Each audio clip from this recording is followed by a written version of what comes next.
Hello, welcome back to this video. Today we're talking about Rodri's big injury that he has picked up after the match against Arsenal. It's a pretty bad one, but thank you for watching this video. I hope you enjoy what's coming. And also, we're like borderline 800 subscribers now. At the time of recording, we might very well be there by the time this is up. So big up to everyone who's helped towards such a huge goal on this journey. But anyway, on to the topic of the video. Rodri's ACL injury. It's not good. It's a bad injury to pick up for any footballer, and one that I've mentioned previously on streams. I mentioned it most recently. I said that I wouldn't wish this upon anyone. An ACL injury is an awful one. It can players do tend to recover from it, but some players don't return the same. Some players come back absolutely fine, and they'll pick up where they left off once they're back up to match fitness. But some players are never quite the same. And never quite find their feet the same way again. And now then, I don't want that for Rodri. Wouldn't want that for anyone, but it's a bad injury to pick up. But let's get into it. As this has now been confirmed now by Man City, officially. On their Twitter, they put a post saying, "We can confirm that Rodri has suffered a ligament injury to his right knee." That's via Manchester City. Check their Instagram, check their Twitter.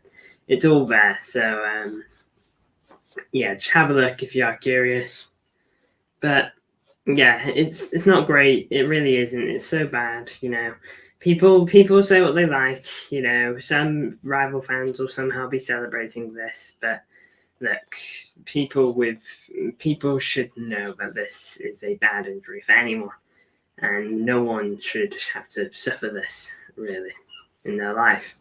But it is what it is. We're going to have to live with this, City. He's going to be out for the season. Pep says, one doctor said it's a big, big injury. The other said not as much.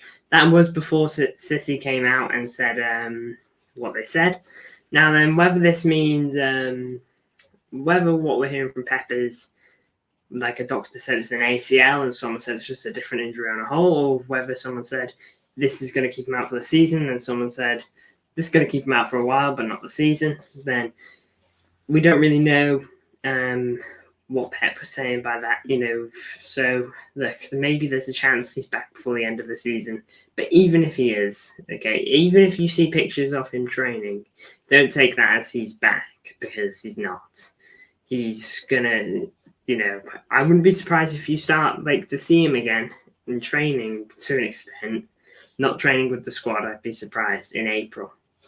And if you see him then, that means he's probably just going to be starting his recovery. I think the plan will be now to possibly try and get him back for the Club World Cup in 2025 in the summer. So that's going to be the big thing, I guess, for Rodri now. Recovering in time for them. And for then, because that is the next big thing, I suppose.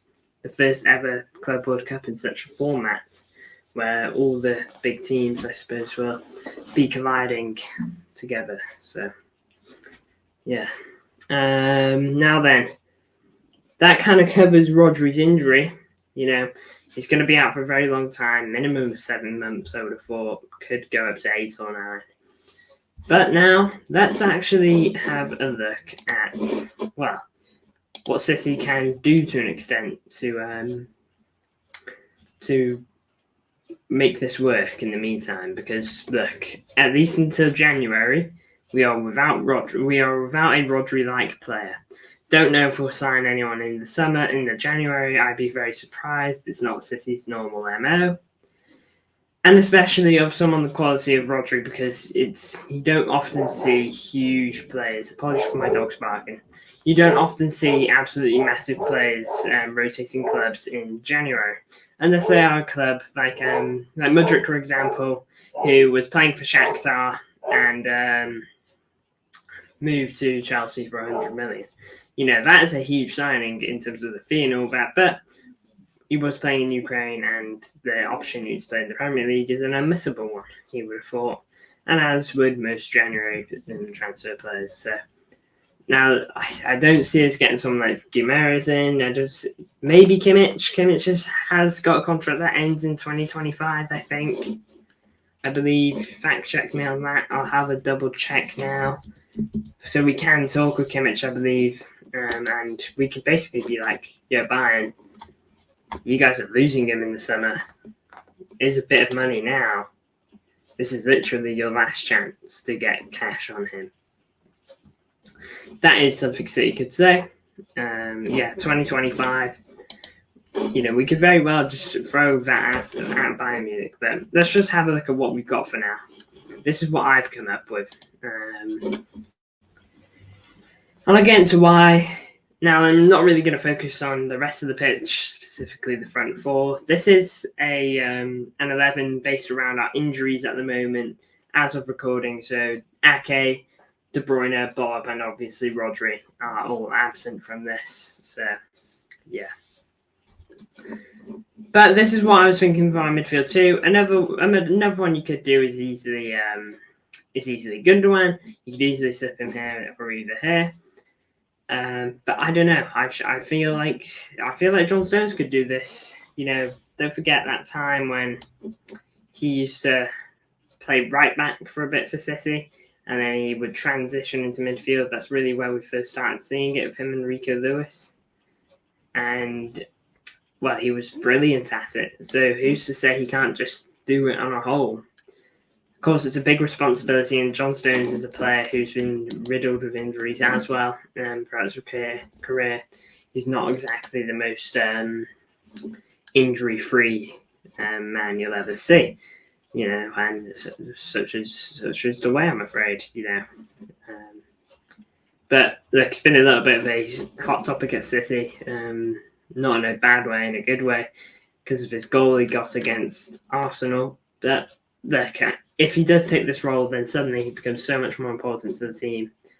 He's more than a centre-back and a right-back option. He's so much more than that if he can hit the levels we need to. Now, and I am pretty faithful in Kova to take control of the pivot for most of our games. I think he can do it in games that aren't Arsenal, aren't Liverpool, Big Six games, I think, and maybe a couple of difficult games along the way, like Villa and Newcastle as well. They're both tough matches. But I think Kova can handle a good chunk of the load. But I think that these two could really work together. I think the thing is with Gundo and Kova, they aren't the exact same player, but they do very well operate in similar ways. Whereas Kova would drive the ball forward a lot. Gundo might slow it down when he gets further up the pitch, and that's not a bad thing. But they will drive into space and then make their move. That is kind of how they work. But John Stones can do that too. But I think he's going to be a bit more defensive minded because he is a defender typically. And yeah, it'll be interesting to see what we can do. Akanji's gone into this role before, drifting into the midfield. Rico, as I've mentioned, I think Vardyol's dabbled there as well. So yeah, don't be surprised if any of these really try fill in a bit for Rodri. Whatever happens, Pep's going to really have to think about what his move is, because this is really going to come down to Pep, whether he wants someone in January or whether he can think of a plan to deal with this awful injury. No Rodri's an awful one to pick up. And for the amount of time we're going to be missing him, he said it himself on Twitter, it's a big, big blow. But it's a blow that we are going to have to deal with. It's such a difficult one. What do you think there? Do you think City are going to sign someone in the summer? No, in the January transfer window to try and deal with this? Or is this just going to be a case of dealing with what we got, use the resources we have? Pep did make an interesting point on Twitter. In the press conference, he said, last season we were without Haaland for 3 months, and without De Bruyne for 5, which is true, we were. So what will happen there? That's what's being asked. So we'll see what we can do. That kind of tells me that Pep's not too worried about signing someone and just dealing with what the resources he's got. I think he'd rather keep a lighter squad. So that's tends to be how he operates. Anyway, though, thank you for tuning in. You guys are great. I hope you enjoyed the video. See you in the next one.